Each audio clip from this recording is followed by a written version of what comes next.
What sort of character is Labette, the man you're portraying in this film? He's a trapper. He's an international trapper. It doesn't mean to say that, he necessarily comes from Canada. I think his behavior is common to all sorts of trappers all over the world. He thinks like an animal, and he eats like an animal, and perhaps he makes love like an animal. He's a man of the forest who is very unused to civilization and unused to talking to people and mixing with people. He's an animal. Labette is the name in French, the beast. I know that you worked hard to get this French-Canadian accent. Yeah. Now, how did you go about it? Because it's totally unlike the French spoken in Paris today, for example. Yeah, sure. Well, I have played French characters before, but never a French-Canadian, which is very different. I spent several days in Montreal, going around the docks and the bars, trying to listen to the French-Canadians. I made friends with one or two of them. They helped me a great deal. Other than that, we had some tapes sent from Canada before the film was made, and I worked on those for some time. Now, this is your first film with Rita Tushingham. How do you find her as a person? She's even better than these horses, which is something. She's marvelous. Always when an actor is told, or asked what he feels of his co-star, he's always ridden with cliches trying to describe her. She's not perhaps one of the most classically beautiful female stars that England has produced, but certainly pretty fantastic. She's got the most wonderful pair of eyes. I think I'd like to go swimming in them. The trouble is her husband's around and he acts rather like a coast guard, and I don't think my wife would like it either. Well, I don't know why that should remind me of fighting, but for some reason, tough eggs are always trying to pick fights with you. Have you been in any good fights since you've been in Canada? One or two with this horse. No, not really. I think there are some...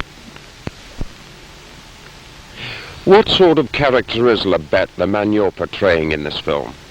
Well, take a look. You can see he's a pretty rugged character.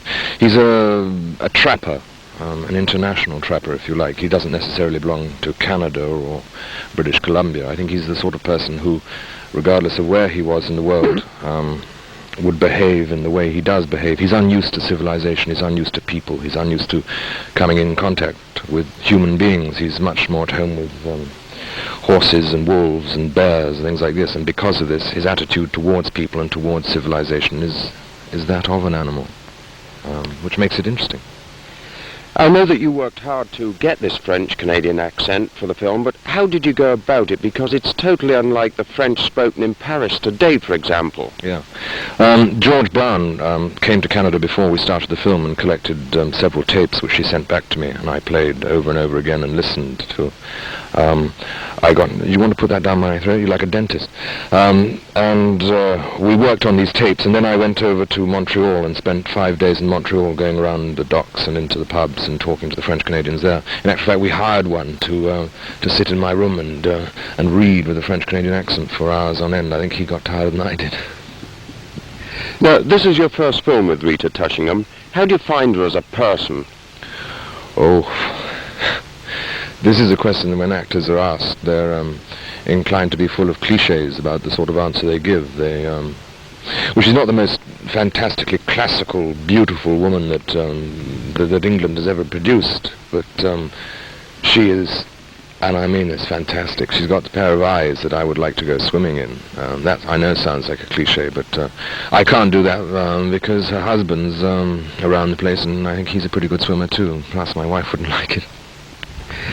Well, I don't really know why this reminds me of fighting, but I know for some reason that tough eggs are always trying to pick fights with you. Have you been in any fights since you've been in Canada? No, I've had one or two close shaves. I don't think the Canadians are used to my beard and long hair. Maybe in England they're used to the Beatles, and so it's not so fantastic that somebody should have long hair, but one or two remarks are passed. I think the best thing to do is to ignore them. I think they're trying very hard to be Canadians in the